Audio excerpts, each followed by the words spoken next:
والنہار اذا جلاہا، اور دن کی جب اسے چمکا دو۔ یہ جو اوپر لفظ ہے چاند، اس کا ایک مفہوم علماء مفسرین نے یہ لکھا ہے کہ رات کو، 14ویں کی رات کو یہ چمکتا ہے خوب، اور اس وقت سورج نہیں ہوتا، اور دن کی جب اسے چمکا دے۔ یہ 7 قسمیں کھائی ہیں، یہ گنتے رہے ہیں اللہ نے۔ جب دن چمک آتا ہے کہ دیکھ لو، اسی کو دیکھ لو کہ صبح آپ نے دیکھا تھا سورج نکل رہا تھا، پھر اس کی ہلکی ہلکی کرنیں پڑ رہی تھیں، اب جو ہے خیر سے سورج تیز ہو گیا۔ سارا کچھ دیکھ لو، اللہ نے دن کو چمکا دیا، رات کو جب اسے چھپا لیا۔ یہ تغیرات ہیں، اللہ فرما رہے ہیں میں نے دن کو واضح کر دیا، چمکا دیا، رات کو چھپا دیا، یعنی روشنی بھی اور اندھیرا بھی، تو نیکی بھی اور بدی بھی۔ آگے انعام آ رہا ہے، والسماء وما بناها، اور آسمان کی اور اس ذات کی جس نے اسے بنایا، یہ بھی قسم، اور زمین کی اور اس کی جس نے اسے پھیلایا، زمین کو پھیلایا۔ اب ان دونوں لفظوں پر بھی غور شروع کر دیں، آسمان دیکھنا شروع کر دیں، پھر ستارے نظر آئیں گے، پھیلا ہوا نظر آئے گا۔ لیکن ایک موٹی سی چیز میں آپ کو بتا دوں کہ بغیر کسی ظاہری سہارے کے یہ آسمان ارب سال سے کھڑا ہے، کسی سہارے کی ضرورت نہیں، تو کوئی تو چیز ہے نا، خالق ہے جس نے اس کو کھڑا کیا ہوا ہے۔ اس سے اللہ کی خالقیت سمجھ میں آتی ہے۔ زمین نے بچھا دیا، اس زمین پر جناب والا پہاڑوں کو میخوں کی طرح گاڑ دیا۔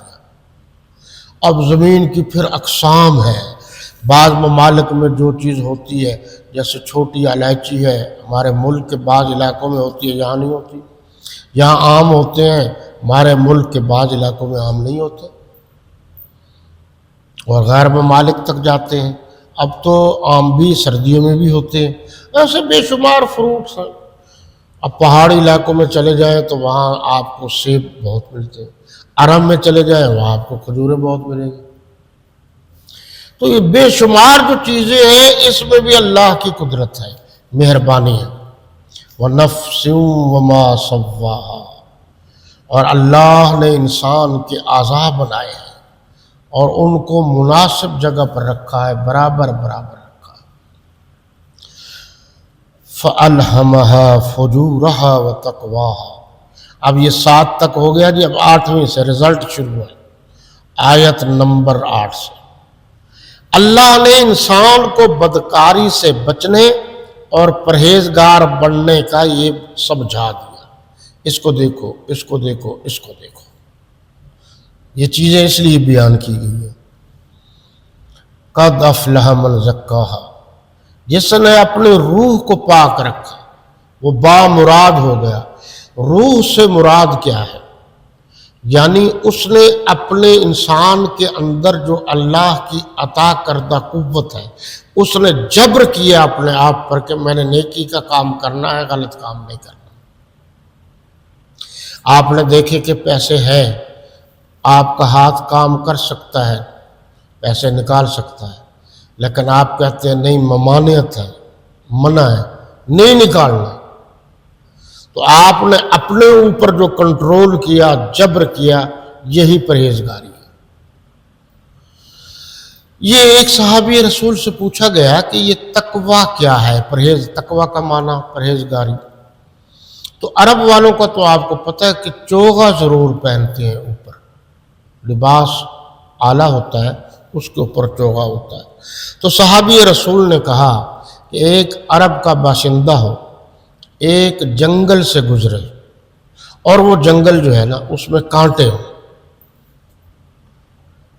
تو ظاہر ہے خاردار جھاڑی سے جب وہ گزرے گا تو اپنے آپ کو بچا کے نکلے گا، بھی کانٹا چبھ نہ جائے، کپڑے کے ساتھ وہ ہو گیا تو کپڑا پھٹ جائے گا۔ یہ بچا کے نکلنا پرہیزگاری ہے۔ دنیا کے لہو و لعب سے کوئی انسان اپنے آپ کو بچا کے نکال لیتا ہے تو یہ پرہیزگاری ہے۔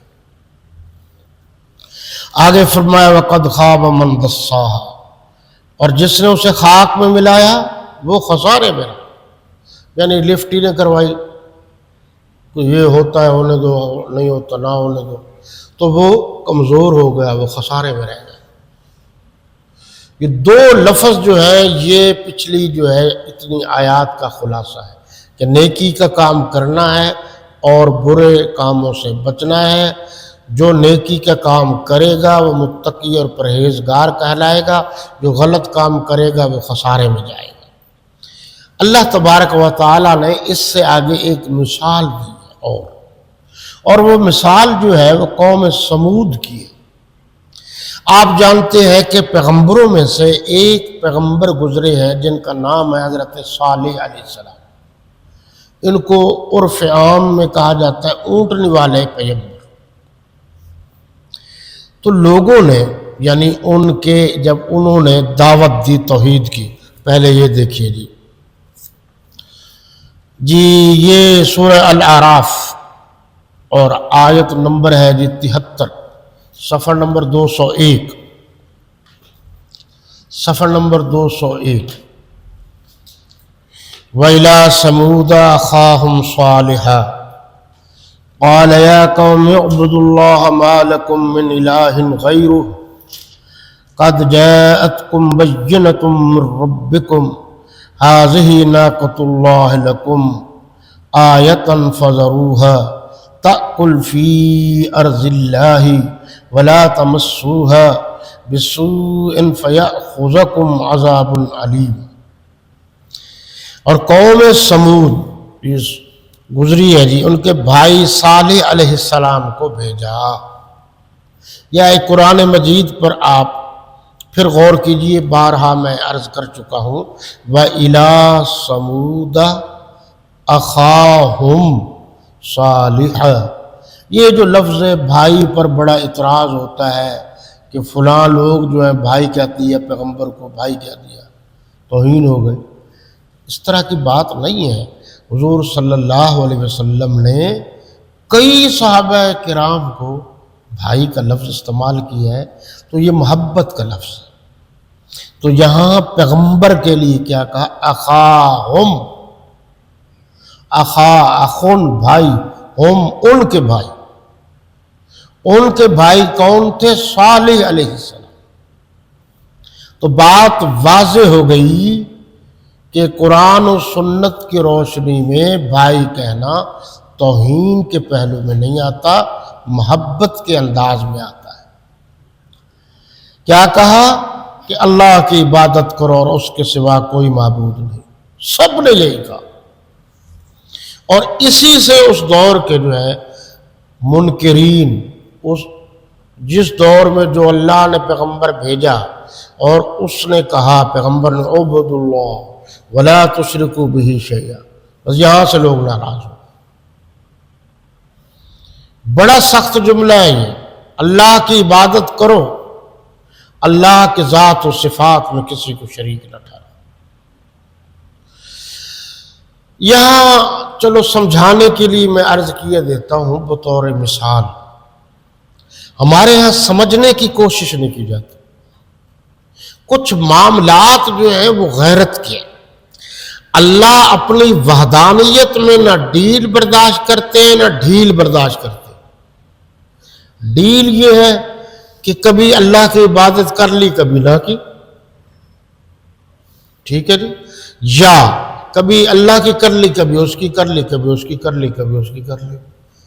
ڈھیل ہے آپ کی مرضی ہے، کرو نہ کرو، اس طرح کی بات نہیں ہے۔ بات اس طرح کی ہے کہ یہ ہے اللہ کی غیرت کا معاملہ ہے۔ جب اللہ کا بندہ اللہ کو چھوڑ کر غیر اللہ کو رکوع سجدہ یا غلط کام کرتا ہے تو اللہ اتنا ناراض ہوتا ہے کہ اللہ یہ بات معاف کرنے کو تیار نہیں ہے۔ ان اللہ لا یغفر ان یشرک بہ،